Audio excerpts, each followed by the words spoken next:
बच्चों, आज हम करने जा रहे हैं अमीराई, जो आपकी हिंदी की पाठ पुस्तक है, उसकी पहली कविता कक्षा 8 की, हिमालय और हम, जिसके कवि हैं गोपाल सिंह नेपाली। मैं आपको ये कविता इंग्लिश और हिंदी दोनों में समझाऊंगी। तो हम कविता शुरू करते हैं। गिरिराज हिमालय से भारत का कुछ ऐसा ही नाता है। नाता मतलब रिलेशनशिप। इन पंक्तियों के माध्यम से कवि हमें कहना चाहते हैं कि पर्वत राज हिमालय जो हैं और भारतवासी हैं, उनके बीच मतलब गहरा अच्छा रिलेशन, बहुत गहरा रिलेशन है। The poet has tried to describe the unbreakable relationship between the mountain king Himalaya and the people of India. इतनी ऊंची इसकी चोटी कि सकल धरती का ताज यही। हिमालय पर्वत की चोटी माउंट एवरेस्ट पृथ्वी की सबसे ऊंची चोटी है। जिस प्रकार व्यक्ति के सर पर ताज या मुकुट अच्छा लगता है, सुशोभित होता है, ठीक उसी प्रकार धरती पर हिमालय की ऊंची चोटी ताज की तरह शोभा बिखेर रही है। The poet says that the highest peak of the Himalayas Everest is the highest peak of the earth.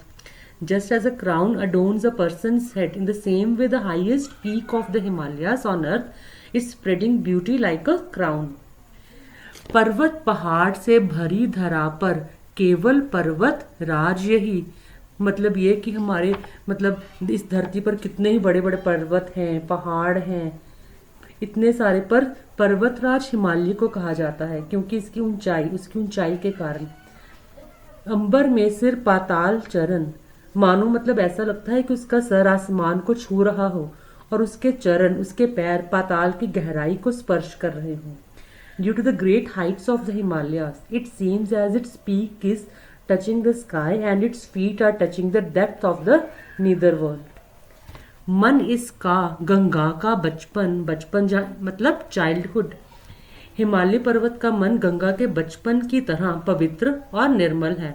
अर्थात कवि कहना चाहते हैं कि पवित्र गंगा का उद्गम स्रोत गंगा हिमालय से ही निकलती है। The poet says that the mind of the Himalayas is as pure and clean as the childhood of the Ganga. That is, the meaning of saying is that the origin of holy Ganga is the Himalayas. तन वरन मुख निरावरण। निरावरण मतलब without any cover. कहने का मतलब ये, हिमालय का तन, जो उसका शरीर है, विभिन्न प्रकार के वनस्पतियों वेजिटेशन से कवर्ड है, और उसका मुख बहुत ज़्यादा हाइट पर होने के कारण, ऊंचाई पर होने के कारण वहाँ पर वेजिटेशन या वनस्पति नहीं है। The body of the Himalayas is covered with various types of vegetation and the mouth is devoid of vegetation. Why? Due to being at a very high altitude. इसकी छाया मतलब शेड में जो भी है वह मस्तक नहीं झुकाता है। कवि कहना चाहते हैं कि हिमालय के आश्रय में, छाया मतलब इसके आश्रय, इसके शेल्टर में जो भी आता है उसमें भी हिमालय की जैसे ही दृढ़ता और आत्मविश्वास, कॉन्फिडेंस आ जाता है। यही वजह है कि वह अपना मस्तक किसी के सामने नहीं झुकाता है। The poet says that whoever comes under the shelter of Himalayas, he also gets the same firmness and self-confidence as Himalayas. This is the reason why he does not bow his head in front of everyone. फिर वह कभी यही line repeat करते हैं, गिरिराज हिमालय से भारत का कुछ ऐसा नाता है। नाता मतलब रिलेशनशिप है। हिमालय पर्वत और भारतवासियों का अटूट, ना टूटने वाला रिश्ता है। अरुणोदय मतलब जब सनराइज होता है कि पहली लाली इसको ही चूम निखर जाती। हिमालय पर मतलब उदय, सनराइज, सनसेट एकदम एक तरीके समान रूप से दिखाई देते हैं। उसकी खूबसूरती, जैसे कि भारतीयों के जीवन में भी सुख और दुख आते हैं ना, वो अपने सुख और दुख को समान भाव से ग्रहण कर लेते हैं, एक्सेप्ट कर लेते हैं। अब in this line the poet has tried to tell us that just as sunrise and sunset are seen equally on the Himalayas, in the same way we Indians also accept happiness and sorrow equally. अब sunrise, सूर्य की रोशनी हिमालय पर्वत की सतह पर जब पड़ती है तो ऐसा लगता है कि वह इसको चूम कर निखर जाती है, और भी सुंदर लगती है। निखरना और भी सुंदर लगना। In the morning when the sunlight falls on the snow surface of the Himalayas, it seems as if it is kisses the Himalayas and becomes even more beautiful.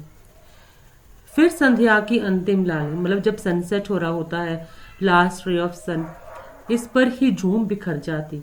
बिखरना मतलब स्कैटर्ड इन द, फिर क्या होता है इसी तरह से, इन the same way the redness of the last light at the time of sunset also get scattered on the surface of the Himalayas. वह भी हिमालय की सतह पर झोंका खाते हुए बिखर जाती, स्कैटर हो जाती है।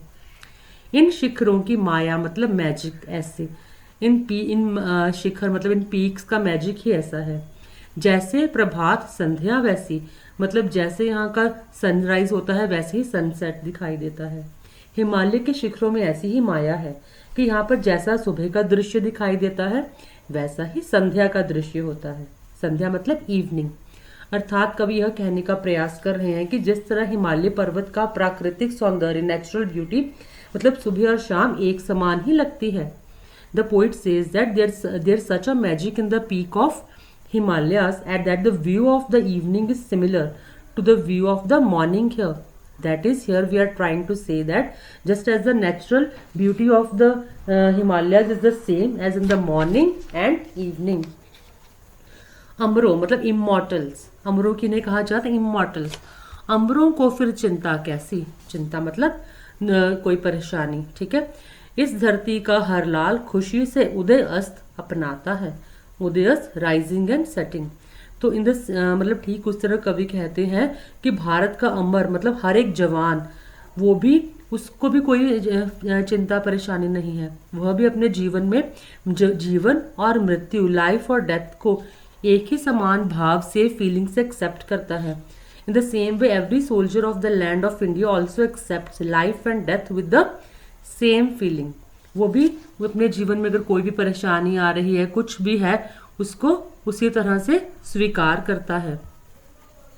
फिर वही लाइन रिपीट हो रही है, गिरिराज हिमालय में का भारत से कुछ ऐसा ही नाता है। हर संध्या को इसकी छाया सागर सी लंबी होती। संध्या इवनिंग मतलब इसकी छाया, इसका शेड जो है वो सागर जैसा लंबा हो जाता है। कवि कहते हैं कि हिमालय पर्वत की संध्या के समय छाया सागर के समान लंबी होती है। The poet says that the shadow of the Himalaya mountain is as long as the ocean in the evening. हर सुबह वही फिर गंगा की चादर सी लंबी होती। गंगा जो हमारी होली रिवर है, और फिर क्या होता है सुबह के समय इसकी छाया गंगा की चादर के समान, जैसे गंगा नदी इतनी लंबी है वैसे लंबी हो जाती है। इसकी छाया में गहरा रंग है, देश हरा प्रदेश हरा। हिमालय पर्वत जो है, हिमालय पर्वत के मैदान बहुत बड़े और विस्तृत हैं। गंगा के मैदान अत्यंत उपजाऊ हैं। इन मैदानों के खेत भी हरे भरे हैं और यहाँ पर फसलें भी लहलहाती हैं। The plains of the Himalaya mountains are very vast and wide through which the river Ganga flows, जहाँ से गंगा नदी भी निकलती है। The plain of Ganga are very fertile. The fields of these plains are green and the crops flourish. हर मौसम, मौसम मतलब हर एक जो सीजन होता है इसका, हर मौसम है संदेश भरा। संदेश मतलब मैसेज। इसका पत्तल छूने वाले वेदों की गाथा गाता है। जो हमारा देश है, देश का प्रत्येक मौसम संदेश से भरा है।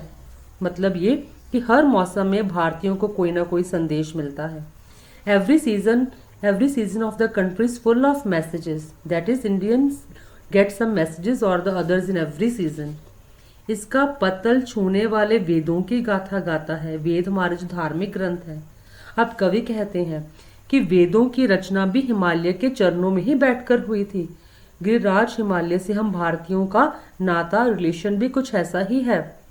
The poet says that the Vedas were also composed sitting at the feet of the Himalayas. The relation of us Indians with the Himalayas is also something like this. फिर वही लाइन रिपीट करते हैं, गिरिराज हिमालय से भारत का कुछ ऐसा ही नाता है।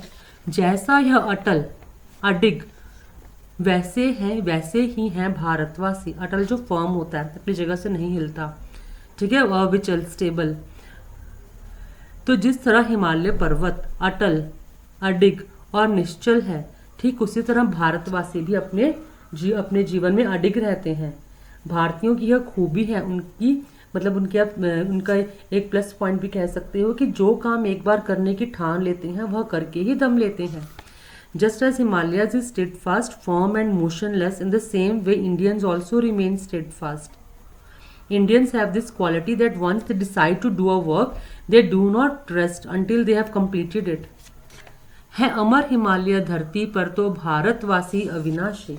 जिस प्रकार धरती पर हिमालय अमर है, ठीक है, ठीक उसी तरह भारत में रहने वाले भारतीय भी अमर है, शाश्वत है, मतलब हमेशा रहते हैं. Just the Himalayas is immortal on the earth. In the same way Indians living in India are also immortal, eternal. कोई क्या हमें ललकारे, हम कभी ना हिंसा से हारे. हिंसा मतलब वायलेंस.